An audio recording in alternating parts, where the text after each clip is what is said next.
Hello guys, कैसे हैं आप लोग। I hope you are doing fine. आज इस वीडियो में एक ऐसे टॉपिक पे मैं बात करूंगा जो हर एस्पिरेंट्स उसे रिलेट कर पाएगा, whether you are preparing for bank, SSC, railways, UPSC और any other state exams, state government exams, you can relate to this topic. वो है कि हम जब किसी टॉपिक को पढ़ लेते हैं, कोई कॉन्सेप्ट्स हम पढ़ लेते हैं, बुक्स में पढ़ लेते हैं, उसके बाद जो टॉपिक पे उस टाइम हमें वो टॉपिक याद हो जाता है, लेकिन जब कोई क्विज़ और मॉक टेस्ट हम अटेम्प्ट करते हैं तो डिफ़िकल्ट कॉन्सेप्ट जो हमने उस टाइम पढ़े थे, हमें कन्फ्यूजिंग लगते हैं, हमें खुद कन्फ्यूजिंग लगते हैं, वो टॉपिक हमें एग्ज़ाम हॉल में याद नहीं हो पाते हैं। तो उन चीज़ों को कैसे हम एकदम सटीक तरीके से याद कर सकते हैं अपार्ट फ्रॉम रिविज़न की बात नहीं करेंगे। Revision is one of the methods जिससे आप चीज़ों को याद कर सकते हैं, वो तो है, लेकिन कई सारे कॉन्सेप्ट्स हैं जो हमें मल्टीपल रिविजन्स करने के बाद भी याद नहीं रह पाते हैं, या एग्ज़ाम हॉल में हमसे उनकी क्वेश्चंस अटेम्प्ट नहीं हो पाते हैं।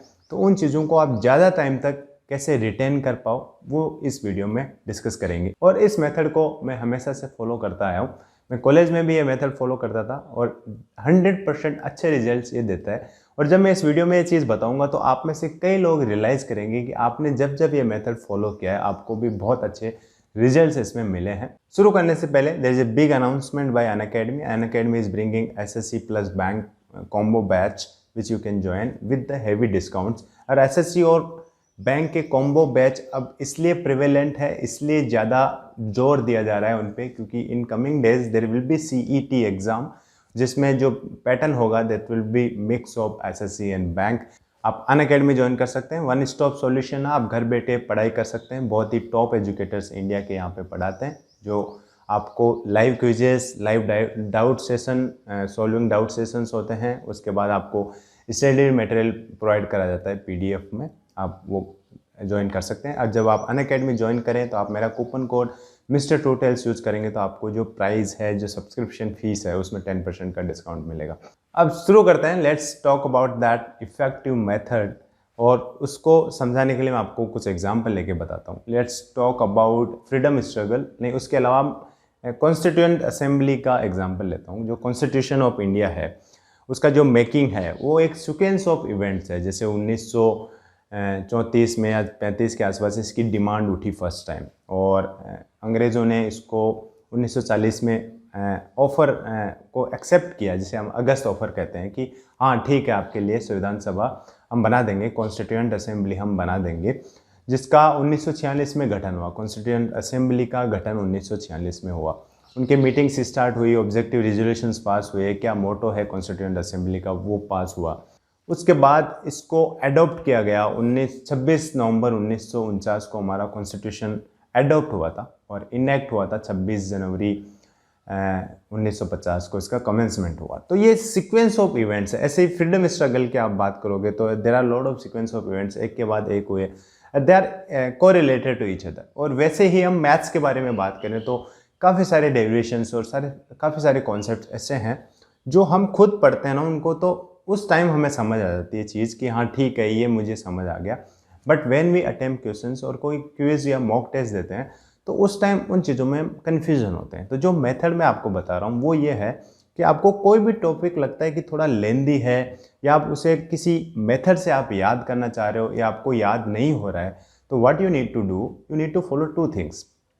वन इज़ आपको किसी को उसको समझा देना है, किसी एक थर्ड पर्सन, सेकंड पर्सन को आपको पकड़ के वो चीज़ समझा देनी है। कोई फॉर्मूला है, कोई मैथ्स का क्वेश्चन है, या कोई जैसे मैं सीक्वेंस ऑफ इवेंट्स बता रहा हूँ कि इसके बाद ये हुआ, फ्रीडम स्ट्रगल कैसे हुआ, वो चीज़ें आप जब पढ़ते हो वो किसी थर्ड पर्सन को समझा दो, पकड़ो उसे, पूरी चीज़ें उसे समझा दो उसी बंदे को जो इन चीज़ों में इंटरेस्टेड होता है। तो उस बंदे को आप जब चीज़ें समझाओगे तो एक्चुअल में आपकी जो क्लैरिटी है, जो थॉट्स की जो क्लैरिटी है बहुत ज़्यादा बढ़ेगी। मतलब मेरे को भी जब मैं कॉलेज में कुछ चीज़ें पढ़ाता था और उसमें लास्ट नाइट स्टडी ज़्यादा होती है कॉलेज में, तो काफ़ी सारी चीज़ें कन्फ्यूजिंग होती थी, क्योंकि क्लास में हम अच्छे से ध्यान नहीं दे पाते थे, देते नहीं थे क्लास में अच्छे से ध्यान, तो चीज़ें बहुत कन्फ्यूजिंग होती थी। लास्ट नाइट जब आप पढ़ते तो मैं क्या करता था, कोई डेरिवेशन या कोई डायग्राम या कोई कॉन्सेप्ट मुझे अच्छे से समझ नहीं आता होता था, कि थोड़ा सा आ गया मुझे समझ में, अब उसको अच्छे से कंठस्थ कैसे करना है एकदम मुझे, कि मैं एग्ज़ाम में कुछ भी गलती नहीं करूँ। तो what I use to do, मैं किसी और को पकड़ के उसे समझा देता था पूरा। And believe me, if you implement this, a lot of difficult concepts in your preparation will be a cakewalk. और ये प्रूवन मेथड है, मतलब जो भी चीज़ मैं बताता हूँ मोस्टली मेरे वीडियोस में आप देखोगे everything I discussed is practical. और उसके अलावा जो सेकंड चीज़ है विच हम उसको हम कर सकते हैं, लेकिन we don't get the company very often, but if you are like preparing outside home and 3-4 लोग आप एक साथ रह रहे हैं, तो what you can do, you can initiate group discussion on that topic. So this is the second method which is not frequently followed by me, because जो group discussion है उसके लिए आपको डिबेट है, उसके लिए आपको 2-3 बंदे सिमिलर नॉलेज वाले बंदे आपको चाहिए होते हैं।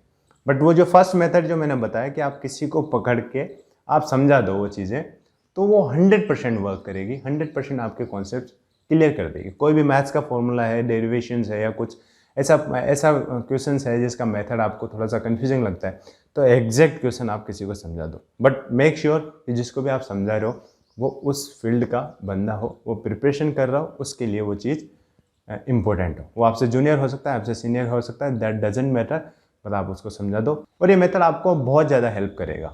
मैं ये मेथड इस वीडियो में इसलिए बता रहा हूँ कि अभी 3-4 दिन पहले मैं किसी को एक मेरा कन्फ्यूजिंग टॉपिक किसी को समझा रहा था, तो किसी ने पूछ लिया कि तुम ऐसा क्यों करते हो। उसने बहुत बार देखा होगा मुझे ऐसा करते हुए कि आप कोई चीज़ पढ़ते हो तो किसी और को क्यों समझाते हो। तो मेरे दिमाग में स्ट्राइक करा कि ये चीज़ मैं एक्चुअल में करता क्यों, I didn't realize this, but मैं इसे बहुत दिन से कर रहा हूँ। तो फिर मैं सडनली मेरे दिमाग में थॉट आया कि this is something I do and I never realize this, but this is very beneficial. तो इसलिए I thought of making a video on this topic, and this is very very beneficial practical method which you can implement. This is all in this video, and if you are following this method तो comment करके comment box में बताएं कि ये एक practical method है जो आप भी फॉलो करते हैं। This is all in this video. Thank you guys. Thanks for watching.